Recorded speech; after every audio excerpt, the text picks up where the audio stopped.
আসসালামু আলাইকুম। তো আজকে আবারও এই ঝিঙে গাছের একটা ছোট্ট আপডেট নিয়ে আপনাদের সামনে চলে এলাম এই ভিডিওর মাধ্যমে।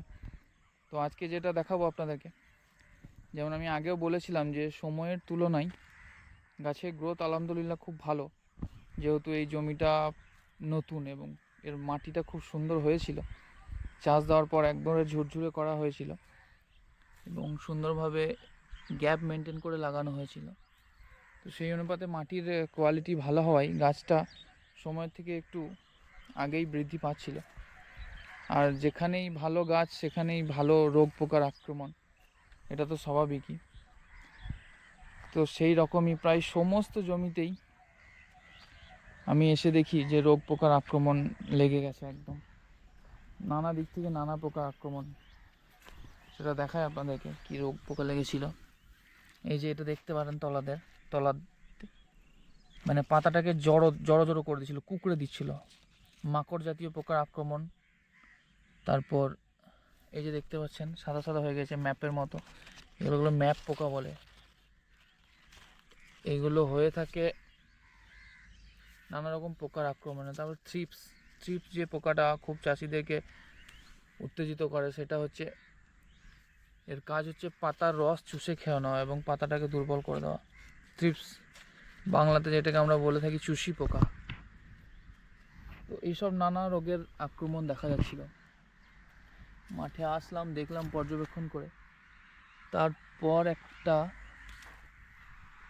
দোকানে গিয়ে ওষুধ নিয়ে এলাম সিনজেন্টা কোম্পানির।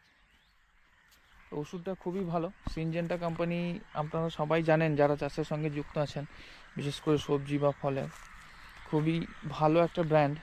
এবং ওরা যেটা ক্লেম করে ওদের ওষুধের নামে সেটা কাজ হয়। প্রচুর দাম হয় ওদের ওষুধের। তো এই ওষুধটা আমি নিয়ে এসে স্প্রে করেছি গতকাল, 24 ঘন্টা হয়েছে। তা আলহামদুলিল্লাহ রেজাল্ট আপনারা দেখতে পাবেন যে ডগের পাতাগুলো অনেকটা সতেজ গোড়ার থেকে। যদিও 24 ঘন্টায় হয়েছে, তারপর আর পাতা হয়তো গজায়নি, কিন্তু দেখে যতটা মনে হচ্ছে খালি চোখে যে কিছুটা হলেও সতেজ আগের তুলনায় গাছের কন্ডিশন। তো পরবর্তীতে আবার আপডেট আপনাদেরকে দেওয়া হবে যে এই ওষুধের কাজ কতটা হয়েছে। যে কোনো রকমের রোগ পোকা থেকে আটকাবে বলা হয়েছে ওষুধের দোকান থেকে। এই যে দেখছেন এগুলো সব আক্রান্ত পাতা। এই পাতাটা দেখতে পারেন অনেকটা ফ্রেশ আগের তুলনায়। যেহেতু এই মাঠের চারিদিকে আবার ধান রোপণ হয়ে গেছে কিছুটা দূর থেকে হলেও, তো পোকার আক্রমণ আবার বেড়ে গেছে। আর যেহেতু এই যে দেখতে পাচ্ছেন একটা সর্ষের জমি, তো এই সর্ষে থেকে যে মেরি পোকা হয় সেগুলোও চলে আসছে এই মুহূর্তে। তো এইসব নানা দিকে কারণের দিক দিয়ে পোকার আক্রমণটা অনেকটাই বেশি এই মুহূর্তে।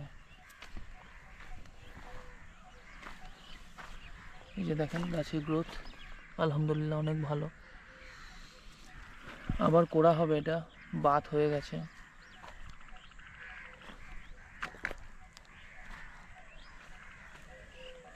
এটাই ছিল আপডেট এই পর্যন্ত আমার ঝিঙের প্রজেক্টটা। বাকি পরবর্তীতে আবার আপনাদের সঙ্গে শেয়ার করা হবে ইনশাল্লাহ। আসসালামু আলাইকুম।